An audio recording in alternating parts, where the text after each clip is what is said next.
A cricket legend is set to become the next Prime Minister of Pakistan. But could allegations of vote rigging throw the political transition into turmoil? I'm Andrea Sankey, and today's newsmaker is Imran Khan. Imran Khan says it's time for a new Pakistan, one without corruption or political attacks. In a seemingly subdued victory speech, Khan promised better ties with the United States, Afghanistan, and his country's biggest rival, India. But he'll also have to play peacemaker at home. Pakistan's opposition parties are crying foul, saying the vote was rigged and marred by military interference, a media crackdown, hundreds of arrests, and the bombing of a polling station that left dozens dead. So will Imran Khan lead his country toward a new era of prosperity and even become the first Prime Minister of Pakistan to serve out an entire term? Or could his tenure end in controversy like so many before him? The Newsmakers' Shoaib Hassan sent us this report from Islamabad.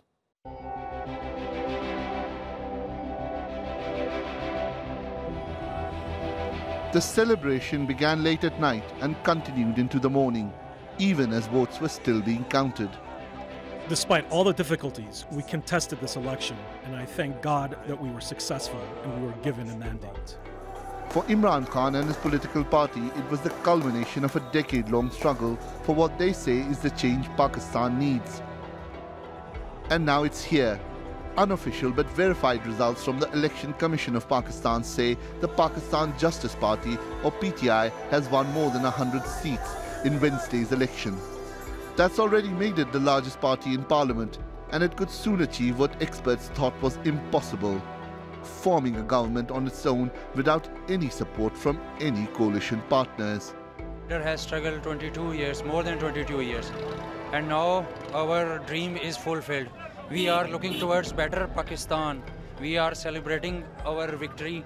We are very hopeful that our leader Imran Khan will get all the bad things away from Pakistan. We are very hopeful. Inshallah, Naya Pakistan. We will, after 5 years, you will see that we would have a prosper Pakistan, inshallah. Pakistan Zindabad, Imran Khan Zindabad. But victory has not been without controversy.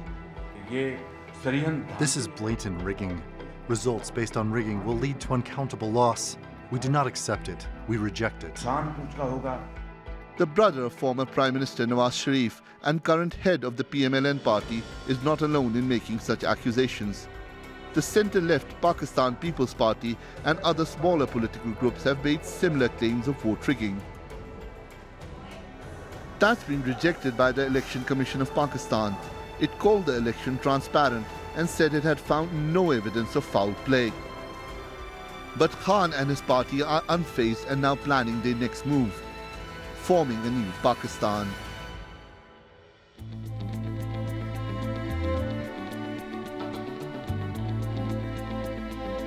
There are 342 seats in Pakistan's parliament.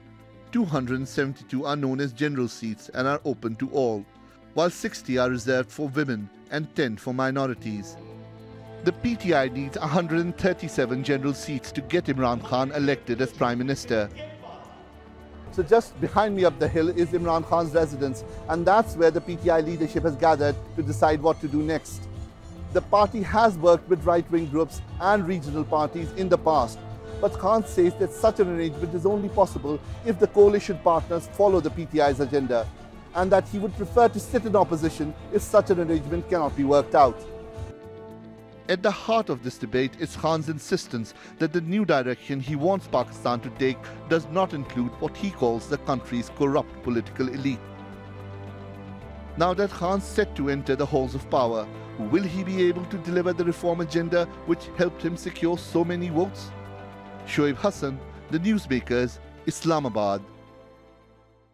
Let's get to our panel now, and I'm joined from Karachi by Imran Ismail. He's the Deputy Secretary General of Imran Khan's PTI party.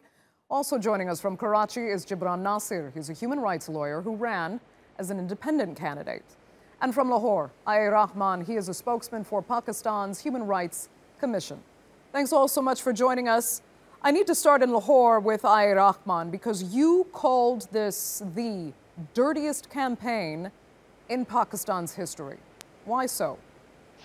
Well, I described this campaign as dirtiest in the history of Pakistan because instead of talking about the issues facing country or engaging people in a constructive debate, the rival candidates were only abusing one another.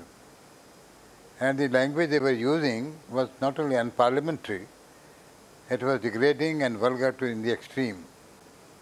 Okay, but do you believe the result so far has been fair? No, I am not saying that. I am not saying that. The result, there was a great deal of management before the polling, what we call pre-poll rigging, a great deal of it. And the polling was, one can say that technically peaceful, although a couple of people were killed. But the results also have shown post-poll management as a result of what was done earlier on, because electable candidates from one party had been transferred to another party. Okay. So that way it was managed, and the results have reflected the pre-poll arrangements that were made. Okay. In spite. Okay, Imran Ismail, I need to ask you, in spite of what you've heard said there, and you'd heard these complaints before, as you know, and now with the elections of the allegations of vote rigging in this election, why did Imran Khan decide to declare victory now? Thank you so much. Why did Imran decide to declare victory now? Is because we have clearly won the majority seats, and we are the single largest party at the moment. And of course, we are going to form the government. And the other thing is that I disagree with the gentleman, because what he said, that this, instead of talking about the issues, the biggest issue in Pakistan right now is corruption.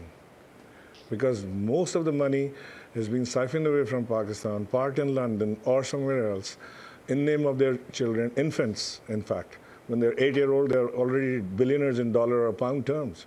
So, I mean, this is one of the largest problems in Pakistan, and we have been identifying this problem and hammering it through for the last 22 years. We have been telling people that we have to stop corruption. And now people have started believing, because they're being exposed now. They are being exposed, they are being punished. The strongest person in Pakistan, the sitting prime minister, was under trial of corruption, and it was proved later on. First, they were denying of the property abroad. Then they were caught with the properties abroad. Then they said they were gifted. You know, they were unable to give reasons. The means were beyond the properties, or the assets were beyond their means. So I think this was the biggest issue, and this is what Pakistan Tehreek-e-Insaf tried to highlight. And people actually believe in this, that we have to get rid of the corruption and the corrupt system. Fair enough. This is what we are fighting for and we're standing for. Yeah. Then if corruption is the biggest issue, do you think you're off to a rough start if the man and the party who stood for fighting corruption in Pakistan are now being accused by every other major party of actually rigging the election? No, I think elections are pretty fair. There was no rigging. There was no complaint of rigging. This is all after the post-election scenario. You know, they have started complaining. You can actually see when you go to the election on the election day, when you go to the polling stations, you can actually tell which party is winning. You know, you can see the people visiting the camps of the party. You can see the people wearing the badges, the cap. You know, and you can tell there was a fever in Pakistan. Everybody was for Pakistan Tehreek-e-Insaf, and it was clearly written on the wall that Pakistan Tehreek-e-Insaf is going to win, and it reflected the same in the surveys. Most of the surveys done by international agencies. I'm not talking about the surveys done by Pakistan Tehreek-e-Insaf or PMLN itself. They may be biased, but I'm talking about the surveys conducted by international independent organizations or local independent organizations. All those surveys were reflecting more or less 5% plus minus the same result. Okay, Gibran Nasir, let me ask you, as a contender in this election, do you think the result is fair? First, I'd like to congratulate those who, as per the official Election Commission result, have been declared winners. That also includes Imran Ismail in my constituency. That does not, however, reflect that whether the election process has been fair in itself. When we say that we are challenging the counting process, when we say that we are reporting irregularities, we're not necessarily saying who should have won and who should not have won. We are saying that where does the total count of each individual should have been. And there have been discrepancies, and I'm sure Mr. Imran would also concede that post-election management in terms of releasing the final count, in terms of releasing the final numbers and accumulating the final numbers, there's a lot of mismanagement at Election Commission's head, and even quite a few of their members were also not happy with it. However, when we talk about international surveys, whereas international surveys have indicated that a particular party may be leading, there also have been many rumors by many news by international surveys about certain institutions, especially security institutions of Pakistan, influencing the election. I would here come back to the point Mr. Ayar Rahman was making, that as a young Pakistani, as somebody participating in the elections, we hope that in the years to come, the electoral debate is about issues, it's about policy issues, and it's not reactionary or confrontational politics, when politicians are attacking each other's leaders and each other's voters, and we're actually talking about policies rather than talking about personalities. So to that extent, I believe a lot of room is there for Pakistan to go forward. However, there's another concern here as well, that a lot of militant organizations were allowed to contest in this election and become part of mainstream politics without actually being gone through a process of de-radicalization or without actually giving up their extremist agenda or narrative. However, a reverse count has come forward. People have made up their minds. A lot of irregularities have been reported. People may be challenging the results in their respective constituencies. But right now, in the bigger picture, I believe moving forward, we should begin a new trend where politics is more about policies and less about personalities. Okay, and just to be clear, you believe at this point Pakistan should move forward. You don't think this result should be contested at any serious level? I think the result should be contested and can be contested by individual candidates who believe that in their constituency wrongdoings have happened. I'm not in a position to actually comment on the entire election process. I can only testify regarding my own constituency, where there was a delay in releasing the final polls, where there was a delay in accumulating the final numbers. And I, at an individual level, which I think Mr. Ismail is also aware of, my camps, my election team, the facilitation camps we set out of outside polling stations were attacked by some extremist narratives as well. I am not here to put the blame of any mismanagement or any rigging on any political party. I'm not going to accuse the People's Party or PMLN or PTI of any rigging, because the election is the domain of the Election Commission of Pakistan. If any accusation has to be made, if any blame has to be associated, it needs to be with that autonomous government body, not with any political party. Okay. Ayar Rahman, I'd just like to ask if you actually agree with Gibran there. I would like to say that one of the reasons I called the election dirtiest was the treatment meted out to Mr. Gibran Nasir by militants and extremists in Karachi, the way he was hounded. But now I think, Imran Khan has made a reasonable speech, and he has offered to have the whole thing cleared. Because it is necessary, and the parties that have complaints of fraud or illegal steps being taken, they should accept that offer, and this question should be resolved as early as possible, so that we wish that government should not be hounded for the next 5 years as the previous government was. So there should be some way of resolving this legitimacy question, because if people believe that the elections were not fair, whatever government comes, has to get rid of this illegitimacy factor. So I think Pakistan should begin from a clean state now, and take Imran Khan at his word, and resolve this problem of this, because we cannot afford to be discussing all the time that we have been doing for the last 5 years.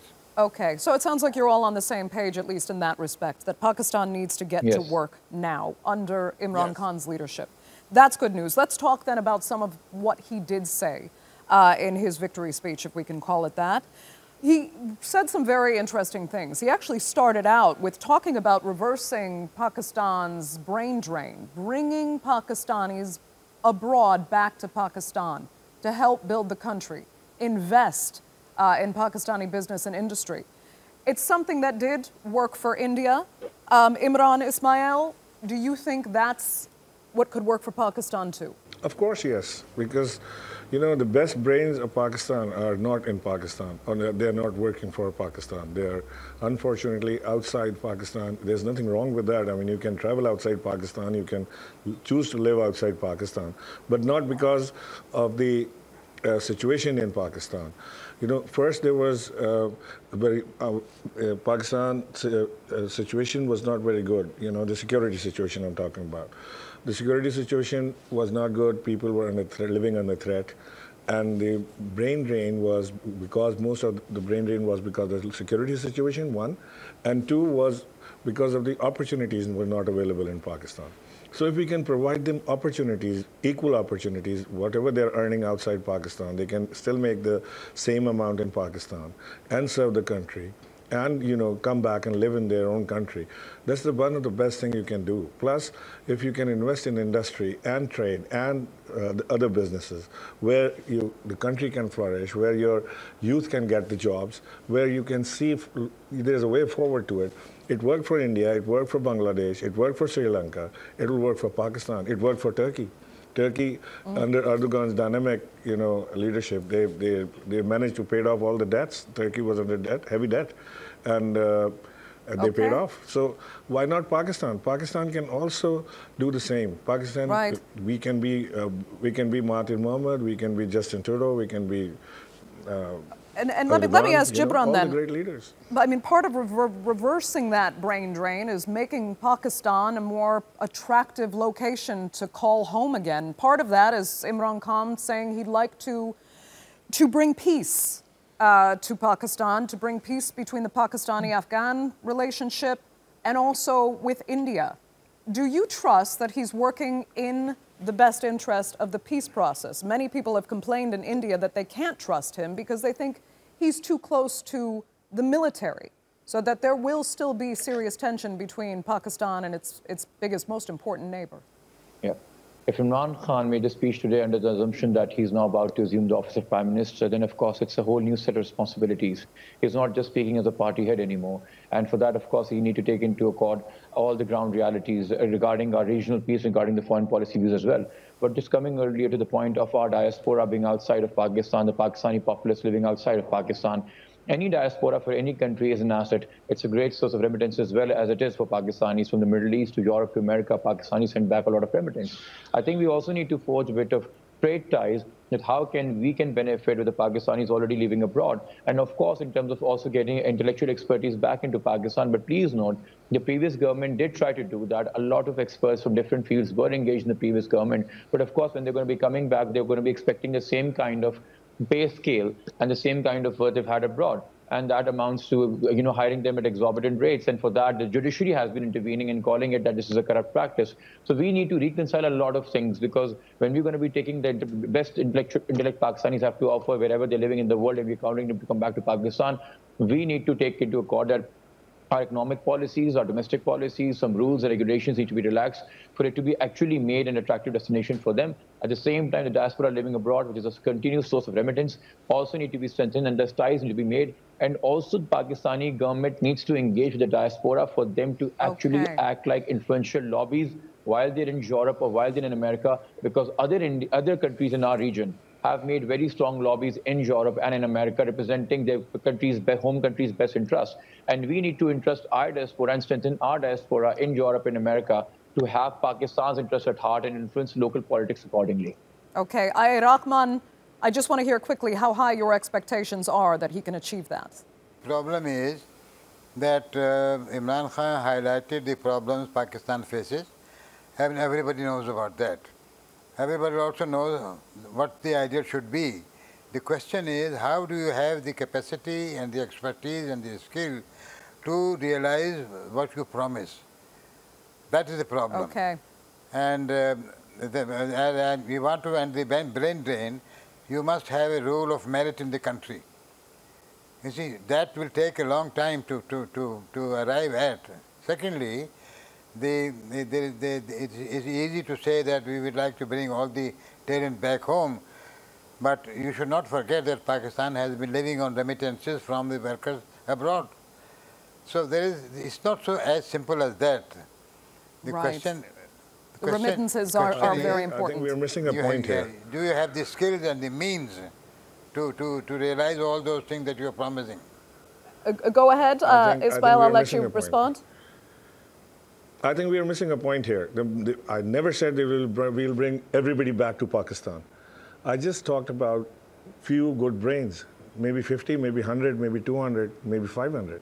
Is that going to hurt Pakistan economy so bad that if those 500 people come back to Pakistan, be they doctor, engineers, whatever, businessmen, and they come back to Pakistan and the economy will be shaken because remittance will drop? No. I mean, come on. Try to understand what we are saying, you know. I've just got one. Makes a lot of sense what you're saying. One quick final question for you then, Imran Ismail.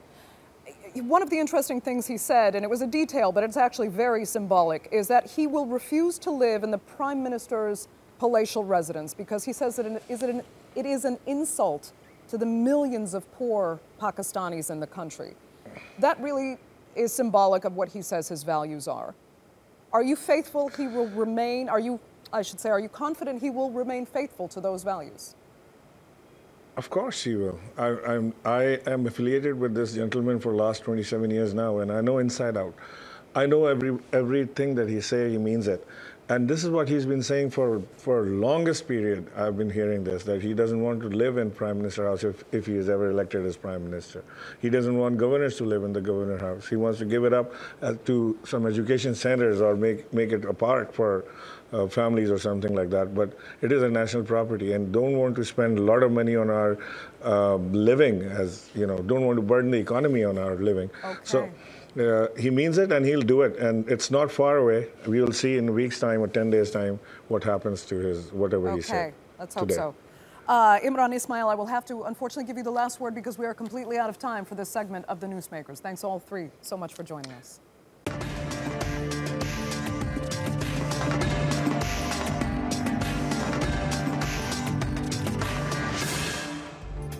Still to come on the Newsmakers, rescuing the rescuers. Syria's white helmets are evacuated to Jordan with the help of Israel. But could there be blowback? And football star Mesut Ozil quits the German national team, claiming racist treatment due to his Turkish heritage. While many around the world call them heroes, Syria's Bashar al-Assad says they're foreign agents.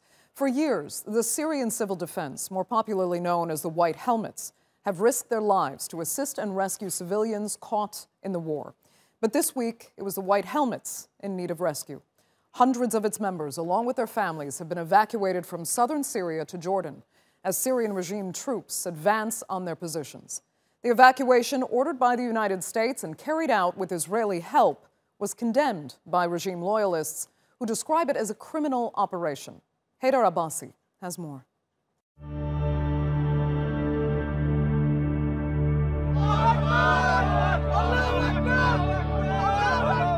For years, they've been rescuing Syrians like this boy, often putting themselves in danger. But now it's the White Helmets who've been saved. On Sunday, hundreds from the volunteer force, also known as the Syrian Civil Defense, were evacuated from the country.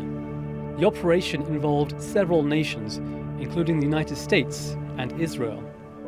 The volunteers were in Syria's Daraa province when they were driven to the Israeli-occupied Golden Heights. From there, they were picked up by Israeli soldiers and taken to Jordan. The White Helmets were concerned they were about to be targeted by the Syrian regime's military. The operation attempted to extract 800 members of the organization, but only 422 made it out. Israel says it was asked to launch the rescue mission. President Trump and Prime Minister Trudeau spoke to me asking that we help extract the White Helmets from Syria. The lives of these people who have saved lives were in danger. I authorized their transfer via Israel as an important humanitarian gesture. Many of those volunteers and their families are now waiting to be resettled in Canada, Germany and Britain.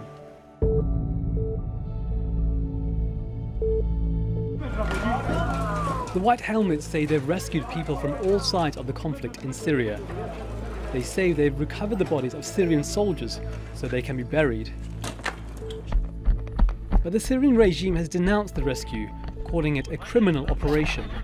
Damascus alleges the volunteers are agents of foreign powers and support the armed opposition. They've even accused the group of staging some of their rescues. The White Helmets often film their missions, which are then widely shared online. Last year, it was their footage that exposed a chemical weapons attack that killed at least 83 people.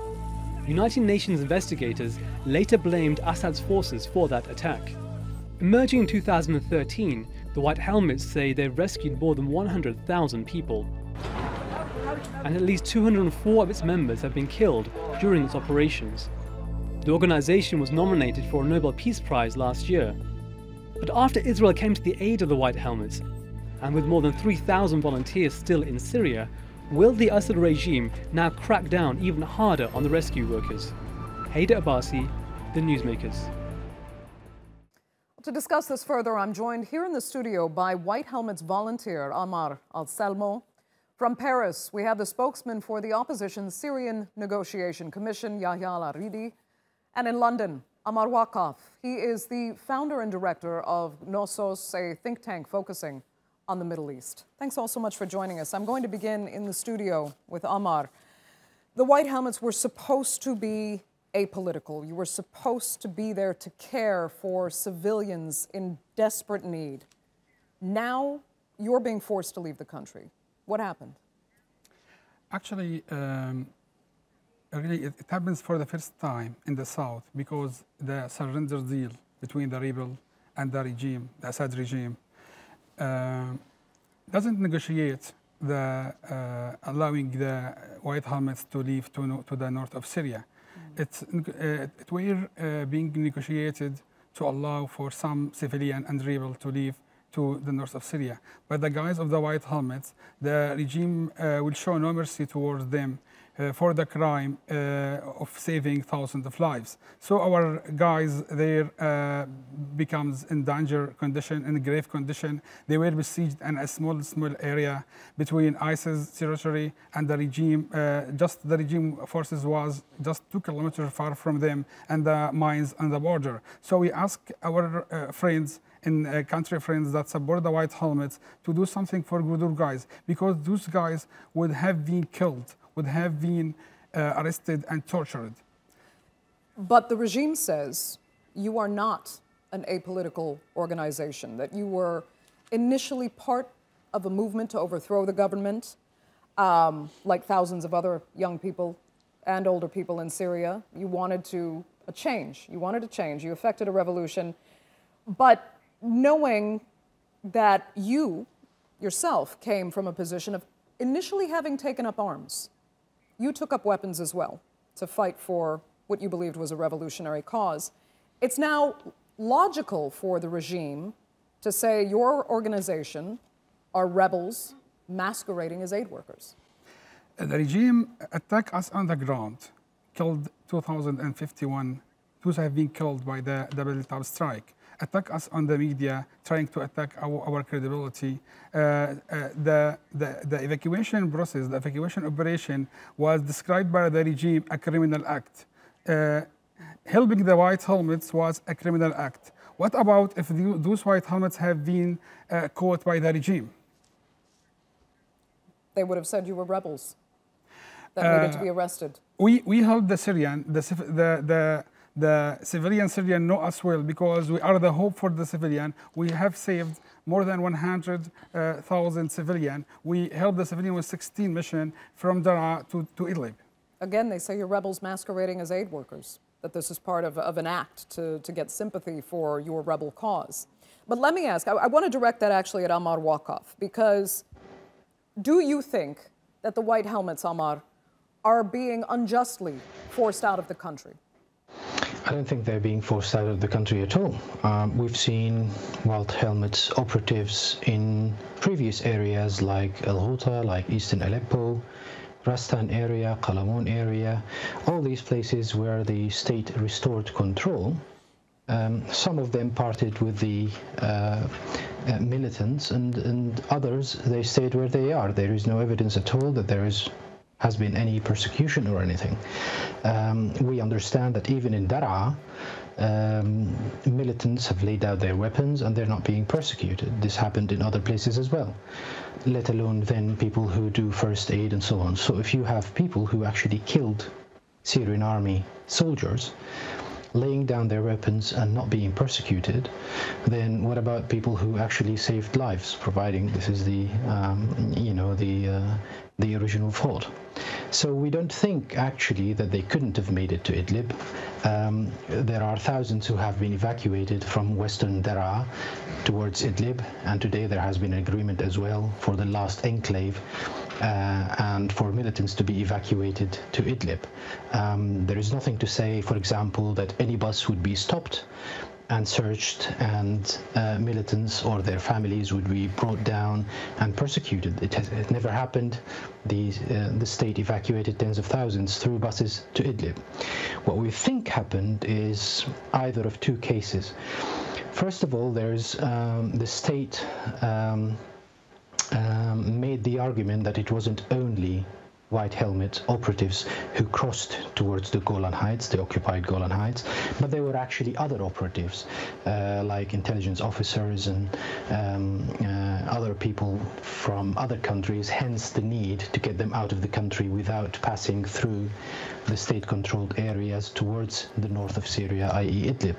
And there is another theory saying it is just probably profiteering by this small group of white helmet operatives and their families.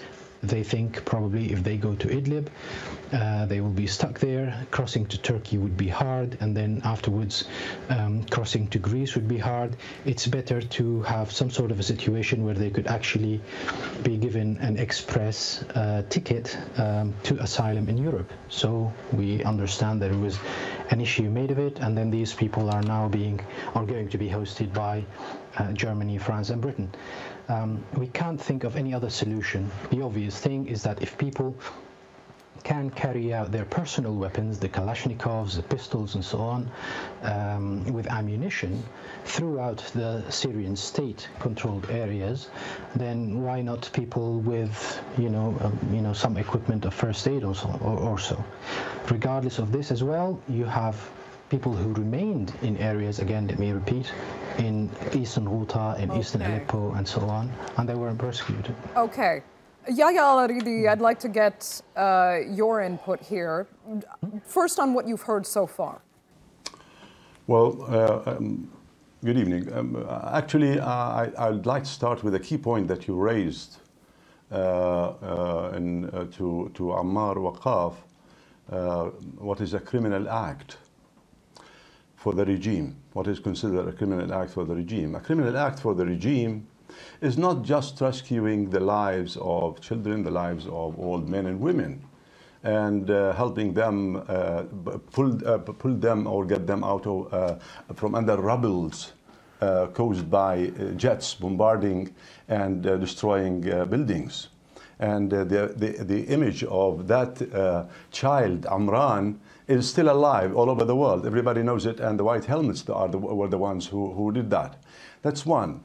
Actually, what constitutes a criminal act is not just that. That's considered to be a real crime for the regime, because you wanted just people to be under rubble and nobody would rescue them. Post on a Facebook is considered a criminal act against the regime. A call saying that we are not happy with this regime is considered a criminal act. A no for the regime is considered a criminal act, let alone those people who are doing something against what the regime is doing and what Russia is doing in Syria. Now, there is a special hostility that has developed between the regime and Russia.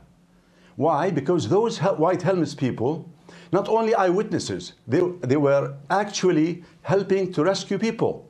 On the other hand, their testimonies are real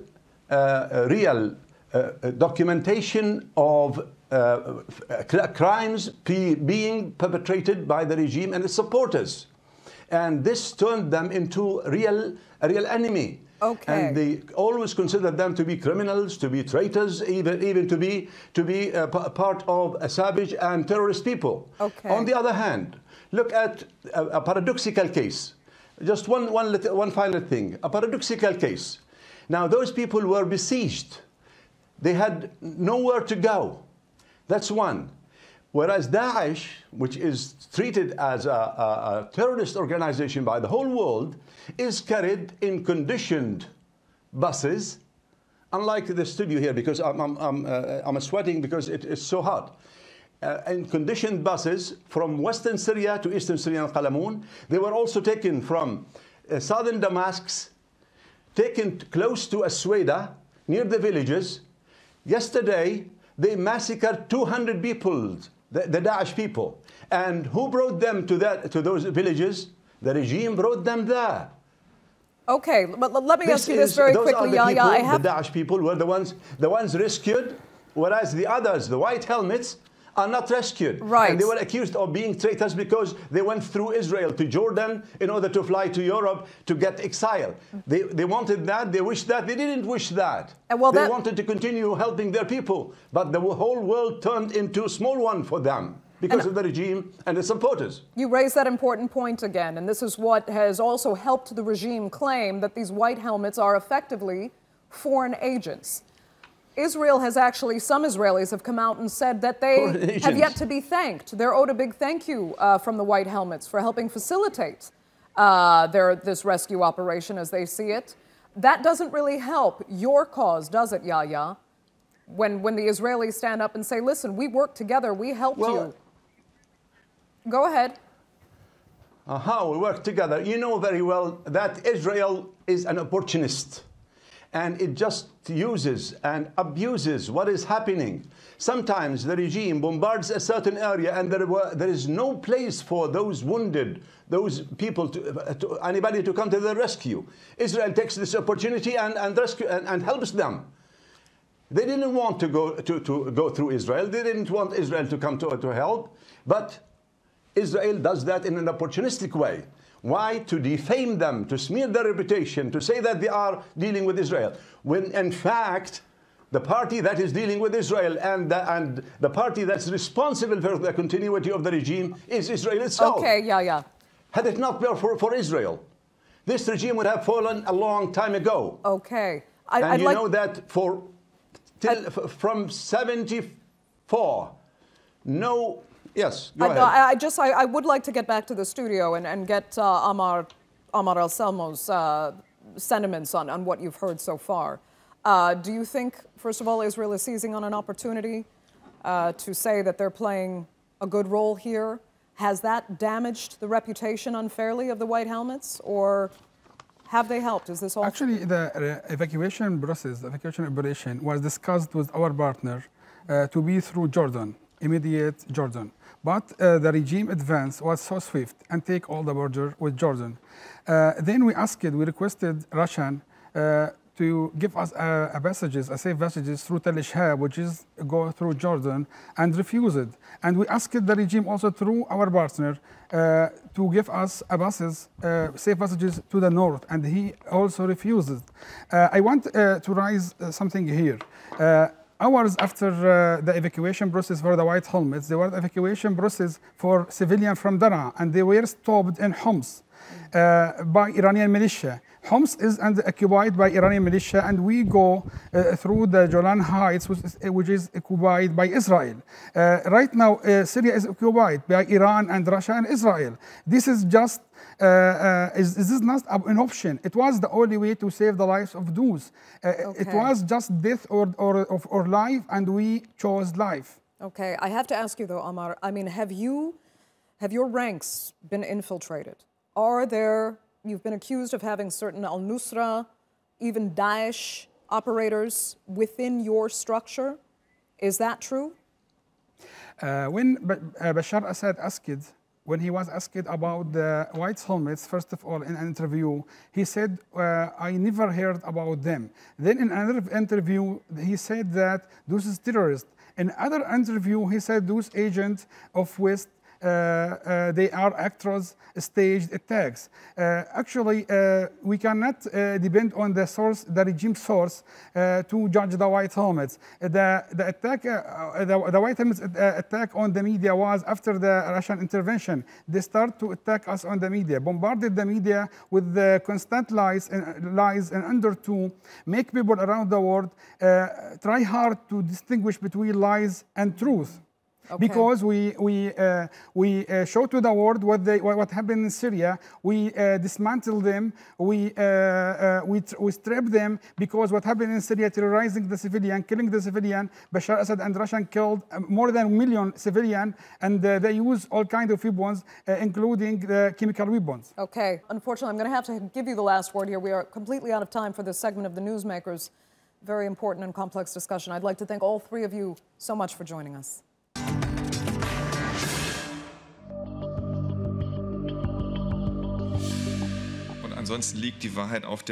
The fact that the Germans were eliminated so quickly has little to do with the fact that Mr. Ozil let himself be photographed with Mr. Erdogan.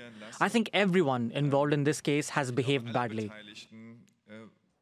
After a World Cup victory in 2014 and a shock exit 4 years later, football star Mesut Ozil has quit Germany's national team. He says he's had enough of the racism and discrimination he's faced due to his Turkish heritage. The German team suffered early losses in the 2018 tournament, which Ozil says made him the target of racial slurs. He claims when his team wins, he's German, but when they lose, he's Turkish. Taking to Twitter, he also blamed the German media, the president of the German Football Association, and some German fans for lambasting him over a photo with Turkey's president, Recep Tayyip Erdogan. Well, joining me now to discuss Ozil's decision and who might be to blame for it is Zafer Meshe from San Vincenzo, Italy. He is the Berlin coordinator of the Turkish think tank, SETA. From Dusseldorf, we have immigration lawyer Martin Menzel. He's also a board member for the German-Turkish Association. And from London, Troy Townsend. He's an education manager for Kick It Out, an independent charity dedicated to equality and inclusion in football. Thanks all so much for joining us. Let me begin with Zafer. You believe Mesut Ozil did the right thing. He took a stand against discrimination and racism. Why? Well, thank you for the invitation. Well, I would say Ozil is, unless thousands of others who are facing discrimination and racism, Ozil is a prominent case in the discourse on integration, migration, identity, loyalty. And unfortunately, currently, the German discourse is poisoned by patterns of behaviors and statements where the aspects of disrespect, humiliation, discrimination, and also racism. But, you know, Ozil is not only a prominent, he is one of the best soccer players of his generation in the world. And he has a huge, let's say, fan community. He has on his social media 35 million followers. So when Ozil raises his voice against discrimination and against racism he is facing, that it's not only the voice of him, it's the voice of thousands. It is very important. It was a very brave step of him several days ago to make it public about his thoughts about what he faced, especially from the German Football Federation, which is the biggest federation in terms of sports, with more than 7.5 million members in Germany. So, and from the 7.5 million members are roughly 25–30% with migration background. And you have a president who has obviously was a Christian Democrat politician in the past and a very right-wing politician, and always advocated against pluralism and multiculturalism. Well, this is the case so far. Okay, so but do you hope his stand, the stand he's taken, will actually change something for the better, or could it actually exacerbate the problem? It will definitely have impact on the debate, because one aspect is very, very important. German government and for the German Football Federation, the international reputation. And if you look at the Twitter account of Mesut Ozil, he has a lot of solidarity from African countries, South American countries, from Asian countries. So, and the government is aware of the fact, and also the Football Federation. I think Grindel has a big now to explain his international partners and counterparts how he managed the whole issue, you know. Okay, Mismanaged, better says. Martin Manzel, let me ask you, do you think Mesut Ozil crossed a line here? I'm not really sure if he crossed the line, but we have some results, or we have some things that were coming up now, and we have to really think about and discuss what should be the results. I think it's not really difficult to meet Mr. Erdogan, but and I think this is not to cross a line, but it was a political statement somehow, because it was election time, and it was a political statement for many people in Germany if Mr. Ozil is making pictures with Mr. Erdogan together. Of course, Mr. Erdogan is the president of Turkey. It's legal and absolutely okay to make pictures with him, but Ozil should have, or should keep in mind that there might be some reactions on it. Okay, I mean, and that picture with Erdogan is actually key here, because if he was deliberately trying to make a political statement in taking that photo, and in essence in taking this stand, many Turks have criticized Germany for this pathological, almost hatred of President Erdogan that they feel is very unfair and unjustified. He was a popularly elected president that Germany has always just made this easy target in the press as some kind of villain. Do you think that's fair? I'm not sure if it's fair, but I mean, at the end, Mr. Erdogan, he's always in the media. You're completely right. And the German medias they're exaggerating. I mean, I think no one is so often in German media like Mr. Erdogan, even Mr. Trump. I think he has not the same results like Mr. Erdogan. But I think there are also reasons for it. People are talking about it, and there have been many reports about the situation in Turkey. That situation is getting worse during the last 2 years, especially on the human rights side. There was a European Commission making reports. And of course, if Mr. Ozil is making a picture with him, this might seem that he's supporting the situation. People might say that this was not a political statement, but on the other hand, imagine Mr. Ozil made a picture with Mr. Kılıçdaroğlu or Mr. Demirtas. Would this have been a political impact? I think so, yes. Okay, I need to ask Troy Townsend. I mean, do you think debates like this and Mesut Ozil's resignation here politicize the sport to the detriment of the sport, or is it a chance to spur change for the better and should be used as a vehicle? It should be a chance to change for the better, but as you can tell by the reaction, particularly obviously from the German Federation and in-house, they've seen it as a real negative. From our standpoint, from a kick-it-out standpoint, we have to applaud someone like Mesut, who's obviously, the statement, there's a bigger picture to the statement as far as we're concerned. So the fact that he's spoken about some of the unconscious bias that there is against him, the racism that has been levelled against him, the attitudes that have been said about him, it's important that our players understand that they have a very powerful voice. And, you know, it's taken Mesut Ozil quite some time, because he's a quietly spoken person other than that within the football circles. It's obviously taken him some time to actually, you know, speak about this and put out, and it's affected him enough that he wants to step away from international football. The bigger concern for me is what has led to this, what has led to the fact that someone who should be decorated within the world game has taken the steps at 29 years of age to walk away from the game at international level. And the reasoning behind that. And I think that the unfortunate nature is that I think the German Federation and I think FIFA have sidestepped Ozil's kind of statement, the long statement that he made on Sunday, and have sidestepped it. And obviously the German FA, including Uli Hoeneß, the Bayern Munich president, have come out and just attacked Ozil, which kind of plays into what Ozil has spoken about in terms of how people have treated him in a sense. And so for me, there are more concerns here than there are answers, to be totally honest. And Troy, I have to ask you if you see some similarities with the debate that's also underway in France after their World Cup win. Some wanted to give credit to African countries, that these were their players as well. And some French authorities did come out and said, no, we are a French team. These are French nationals only. And again, that's what Mesut Ozil was saying. When we win, we're German nationals. When we lose, suddenly I'm an immigrant or a Turkish national instead. There are a lot of parallels. I mean, it's not just in France either. Yes, you know, you look at the makeup of that French World Cup winning team, and the dual nationality there is around 14, 15 players.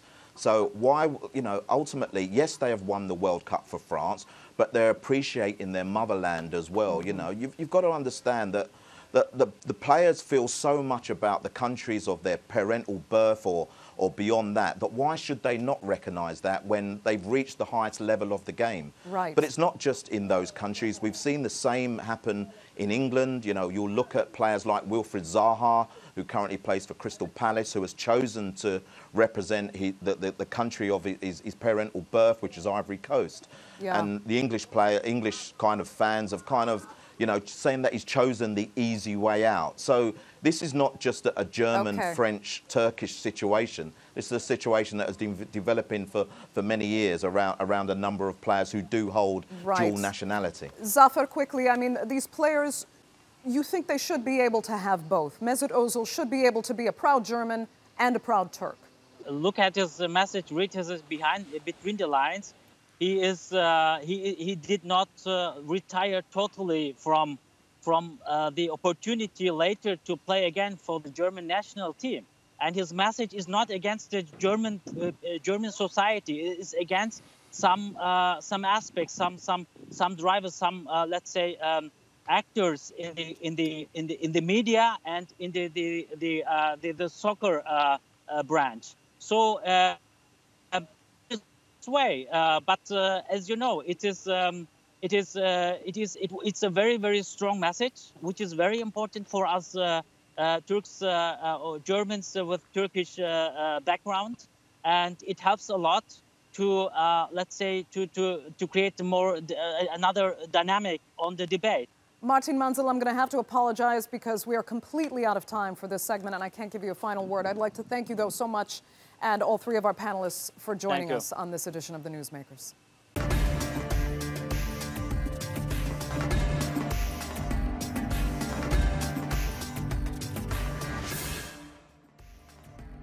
That's all for this edition of the Newsmakers with me, Andrea Sankey. Check out more of our stories on YouTube, Facebook, and Twitter. Remember to like, follow, and subscribe. Until next time, thanks for watching. Goodbye.